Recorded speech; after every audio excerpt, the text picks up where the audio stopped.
रवींद्रनाथ टैगोर और उनकी महान कृति गोरा परिचय। रवींद्रनाथ टैगोर भारत के उन विरले व्यक्तित्वों में से एक थे जिन्होंने कविता, संगीत, दर्शन, चित्रकला और शिक्षा हर क्षेत्र में अमिट छाप छोड़ी। वे केवल कवि नहीं थे, बल्कि भारत की आत्मा के प्रवक्ता थे। एक ऐसे कलाकार जिन्होंने प्रेम, सत्य और सौंदर्य को जीवन का सार बताया। उनका जन्म 7 मई 1861 को कोलकाता, तब कलकत्ता, में एक प्रतिष्ठित और प्रबुद्ध परिवार में हुआ था। उनके पिता देवेंद्रनाथ टैगोर ब्रह्म समाज के प्रमुख दार्शनिक और सुधारक थे, और माता शारदा देवी अत्यंत स्नेहमयी थीं। बचपन से ही टैगोर का झुकाव साहित्य और संगीत की ओर था। उन्हें औपचारिक शिक्षा पसंद नहीं थी। उनका मानना था कि प्रकृति ही सबसे बड़ी शिक्षिका है। उन्होंने इंग्लैंड में कुछ समय अध्ययन किया, इस सब का असर था, लेकिन अधूरा छोड़कर लौट आए। बाद में उन्होंने शांति निकेतन में विश्व भारती विश्वविद्यालय की स्थापना की, एक ऐसा विद्यालय जहां शिक्षा प्रकृति के बीच स्वतंत्र वातावरण में दी जाती थी। उनकी कविताओं का संग्रह गीतांजलि, सॉन्ग ऑफरिंग्स, उन्हें 1913 में साहित्य का नोबेल पुरस्कार दिलाने वाला बना। वे पहले गैर यूरोपीय नोबेल विजेता बने। उनके गीतों को रवींद्र संगीत कहा जाता है, जिनमें भक्ति, प्रेम और मानवता की भावना झलकती है।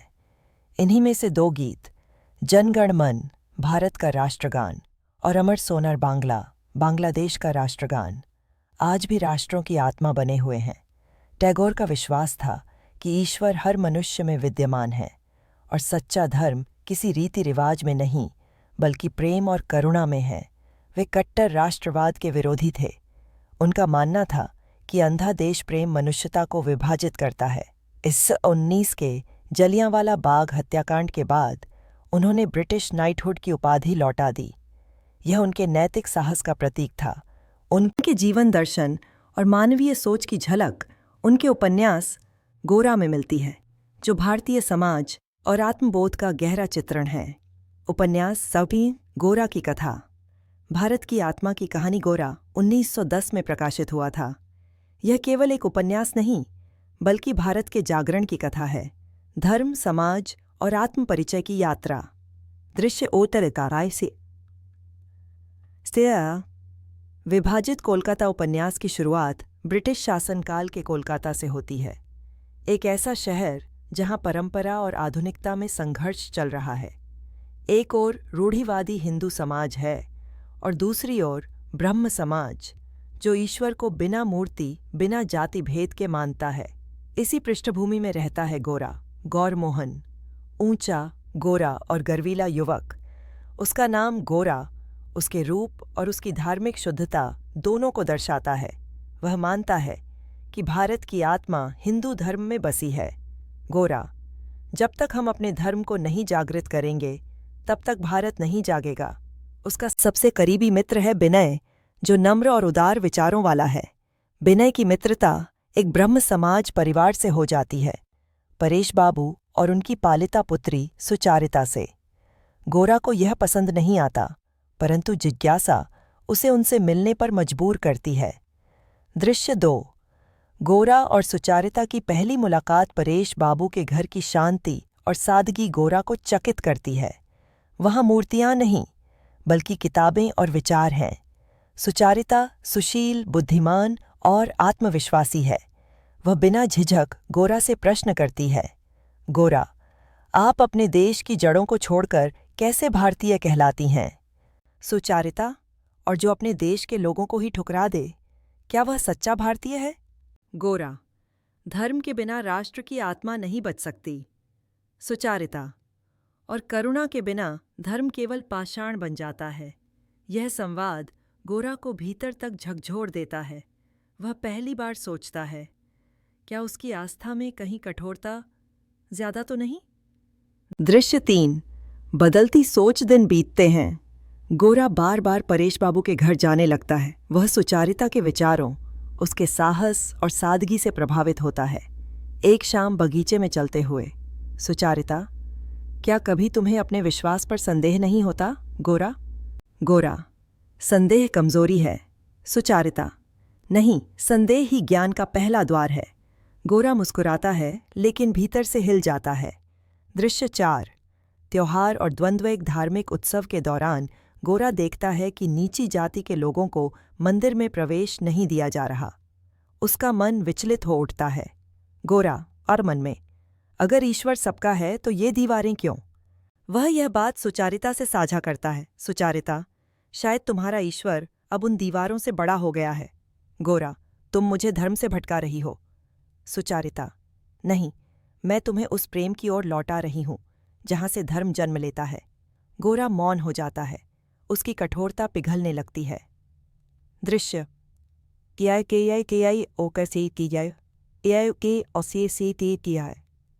गिरफ्तारी और आत्ममंथन। गोरा ब्रिटिश शासन के खिलाफ आंदोलन में शामिल होता है और गिरफ्तार कर लिया जाता है। जेल में अकेलेपन के दिनों में वह अपने विश्वास, अपने राष्ट्र और अपनी पहचान पर विचार करता है। जब वह छूटता है तो उसका चेहरा शांत लेकिन गंभीर होता है। सुचारिता: क्या तुम्हें अब शांति मिली? गोरा: नहीं, पर अब मैं देख पा रहा हूं कि सच्चाई किसी झंडे में नहीं, मन के भीतर होती है। सुचारिता: तो शायद तुम अब सच्चे रास्ते पर हो। गोरा। दृश्य 6। रहस्य का पर्दाफाश। एक रात उसकी माँ बताती है कि गोरा वास्तव में उनका जैविक पुत्र नहीं है। वह एक आयरिश बच्चा था जिसे 1857 के विद्रोह के दौरान गोद लिया गया था। सच्चाई सुनकर गोरा की दुनिया बिखर जाती है। गोरा: तो मैं हिंदू भी नहीं, भारतीय भी नहीं, मेरा जीवन तो झूठ निकला। वह सड़कों पर भटकता है, पर इसी पीड़ा में उसे आत्मज्ञान की झलक मिलती है कि सच्चा धर्म जन्म से नहीं बल्कि प्रेम से बनता है। दृश्य 7। आत्मजागरण। अगली सुबह वह परेश बाबू के घर पहुंचता है। उसके चेहरे पर विनम्रता है, हृदय में शांति। वह झुककर कहता है, गोरा, आज मेरे पास कोई जाति नहीं, कोई नाम नहीं, कोई धर्म नहीं, पर आज मैं हर इंसान से जुड़ा हुआ महसूस करता हूँ। मैं न हिंदू हूँ न ब्रह्मो, मैं केवल भारतीय हूँ। परेश बाबू: तब पुत्र, तुमने सच्चा धर्म पा लिया, मानवता का धर्म। सुचारिता: आंखों को ओहा वैसा सटटी रहा, आंखों में आंसू। अब तुम सच में मुक्त हो गोरा, जैसे आकाश मुक्त होता है। गोरा मुस्कुराता है। उसका गर्व मिट चुका है, पर आत्मा प्रकाश से भर उठी है। दृश्य 8। विदा के क्षण में दोनों एक दूसरे को देखते हैं। उनके बीच प्रेम नहीं बल्कि गहरी समझ है। सुचारिता: तुमने मुझे सोचने की शक्ति दी गोरा। गोरा: और तुमने मुझे सिखाया कि प्रेम सबसे बड़ा धर्म है। वे अलग होते हैं, पर दोनों के जीवन में एक नया सूर्योदय हो चुका है। आलोचनात्मक टिप्पणी। गोरा रवींद्रनाथ टैगोर का सबसे गूढ़ और दार्शनिक उपन्यास है। यह धर्म, समाज और आत्म परिचय की कहानी है, एक ऐसे व्यक्ति की जो अपनी सीमाओं को तोड़कर मानवता की ऊंचाई तक पहुंचता है। गोरा रूढ़िवाद और अंध राष्ट्रवाद का प्रतीक है, जो अंततः सच्चे मानव धर्म को पहचानता है। सुचारिता विवेक, करुणा और स्वतंत्र सोच की प्रतीक है। परेश बाबू टैगोर के आदर्श हैं, निष्ठा और मानवता का संतुलन। टैगोर ने इस उपन्यास में दिखाया कि सच्चा देश प्रेम और सच्चा धर्म वही है जो सभी को एक मानता है। यह उपन्यास भारतीय समाज के परिवर्तन, स्त्री की स्वतंत्रता और विचार की मुक्ति सबको एक सूत्र में जोड़ता है। उपसंहार। रवींद्रनाथ टैगोर का निधन 7 अगस्त 1941 को हुआ, पर उनके विचार आज भी जीवित हैं। उन्होंने सिखाया कि मनुष्य की सच्ची पहचान उसका धर्म या जाति नहीं, उसकी करुणा और प्रेम है। जहाँ मन भय से मुक्त हो और मस्तक ऊंचा हो, वहाँ हे पिता, मेरे देश को जगाओ। गोरा केवल एक कहानी नहीं, यह एक दर्पण है जो हमें दिखाता है कि ईश्वर और मनुष्य के बीच की दूरी केवल हमारे मन की सीमाएं हैं। जब वे सीमाएं टूटती हैं, तभी सच्ची आज़ादी जन्म लेती है।